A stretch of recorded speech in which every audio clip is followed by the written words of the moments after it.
اخواتي الكريمات، كنتمنى تكونوا بخير وعلى خير بصحه جيده. اليوم غنوجد معكم قريشلات او بسكوي صابلي مالح بطريقه سهله ومكونات بسيطه. عندي 60 غرام ديال الحليب دافي، عندي 4 كاس ديال الزيت على حسب اللي موجود عندكم، سواء زيت المائده او زيت الزيتون. عندي 160 غرام ديال دقيق الحلوى، 20 غرام ديال السكر بودره، عندي قليل من الثوم بودره مع الزعتر وجوج غرام ديال الملح. عندي كذلك جوج غرام ديال خميره الحلوى، جبنه مثلثه 3 خديت هنايا، وعندي 30 غرام ديال الزبده مذوبه. اول حاجه ناخذ المكونات السائله، الزبده مع الزيت،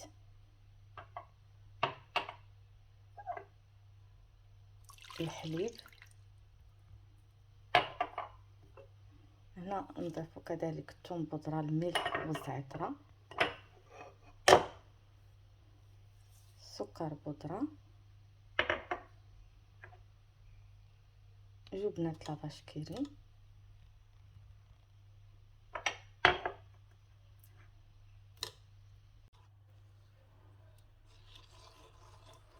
نخلطوا هاد المكونات مزيان مزيان.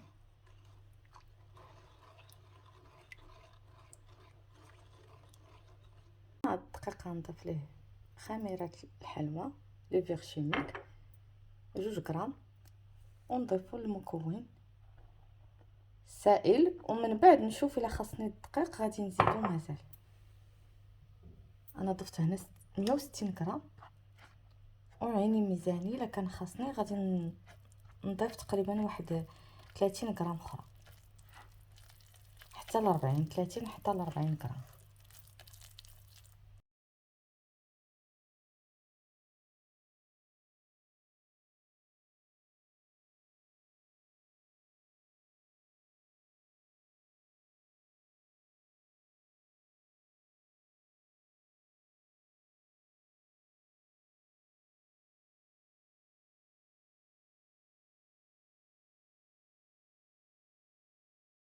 وهنا اخواتي بعد ما جمعت العجينه كامله، ضروري ما تخليوها في الثلاجه ترتاح على الاقل واحد ربع ساعه قبل ما نبداو نشكلوها. هنا اخواتي بعد ما ارتاحت العجينه كيف ما كتشوفوا سرحتها فوق بابي كويسون على هذا الشكل هذا، وحاولوا ما امكن تكون رقيقه بهذا السمك، ترققوها ما امكن، فهي كتجي ساهله باش كتسرح عندكم.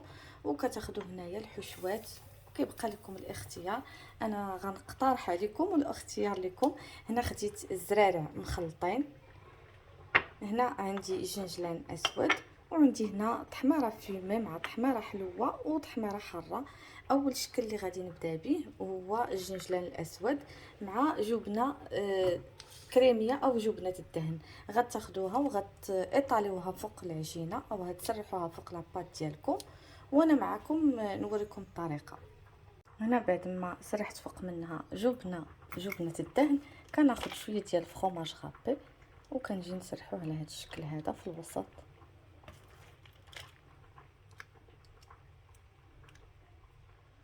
كناخذ كذلك هذاك الجنجلان الاسود وكنحاول ما امكن يكون كتير شويه فوق هاد لاباط.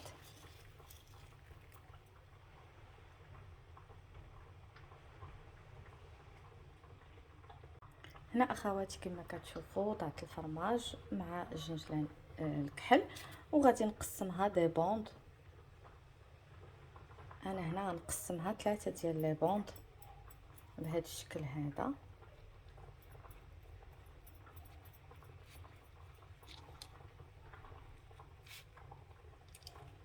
ورشوا عليها شويه د الملحه، شوي هكذا قبصه. راكم عارفين هاد الفقاس مالح كيبي شويه يكون زايد شويه في الملحه. وغادي نجي نلوي على شكل بالميل.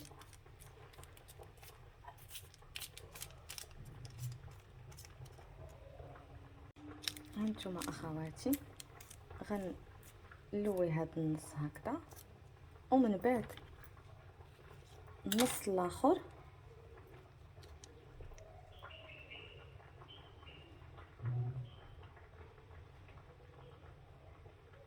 حتى هو نقلويه ونجيبو للوسط باش نشكلو ان بالميل.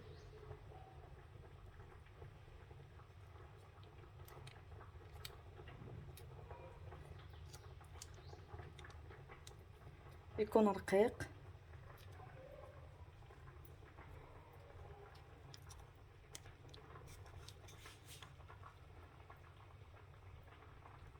وهنا نحاولوا نزديوهم على هذا الشكل هذا كيف ما كتشوفوا.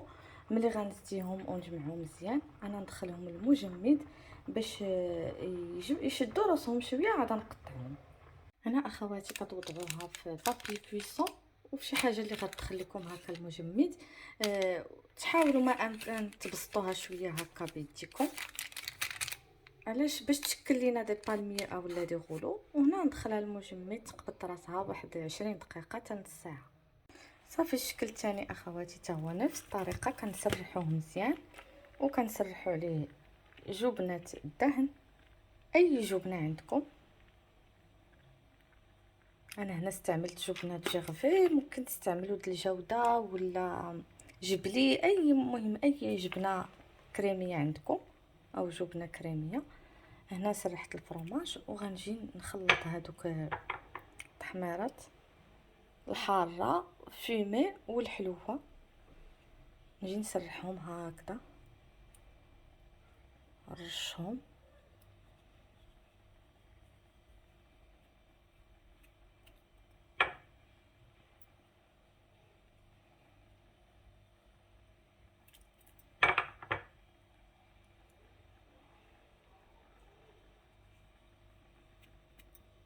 كذلك نفس الطريقه نقسمها على 3.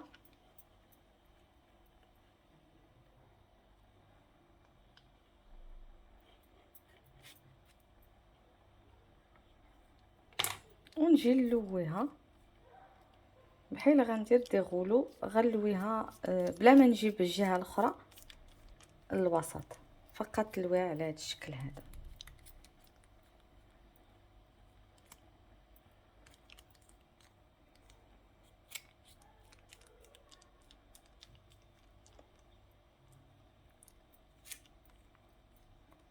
وندخل مزيان الفرماج باش يبقى ثابت عندي في الداخل على هذا الشكل هذا.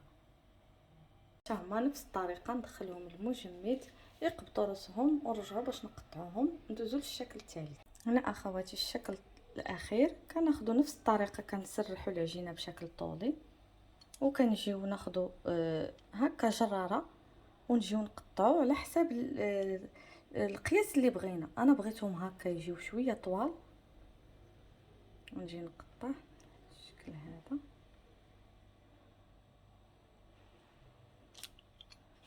ونعاود نقطع من هنايا باش يجوني مستطيل على شكل مستطيل.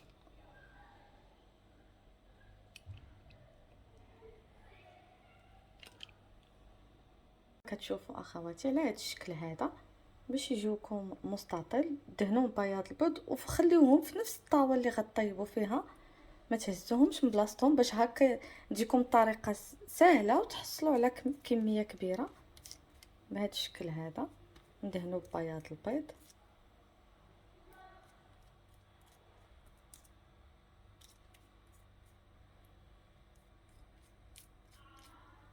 دهنوهم مزيان مزيان باش يتلبسوا لينا هذوك الزرارع اللي غندهنوهم بهم.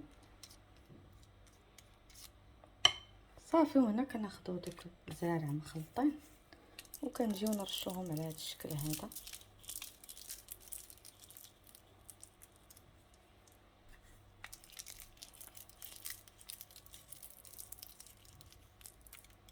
صافي ملي كتكملوا كتحاولوا هكا تضغطوا بيديكم باش يثبتوهم على هذا الشكل هذا. هنايا اخواتي بعد ما جبتهم المجمد كتاخذوا موس يكون ماضي. انا هذا الصراحه ما كنتفرقش معاه، كنقطع به النوكا، كنقطع به هكا الفقاص ولا المملحات، وكتجيو تقطعوا على هذا الشكل هذا.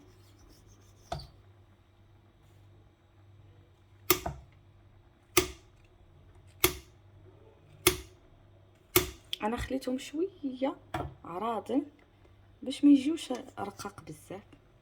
التحميره فيمي مع التحميره حاره كتقطعوا هكا كيف ما كتشوفوا.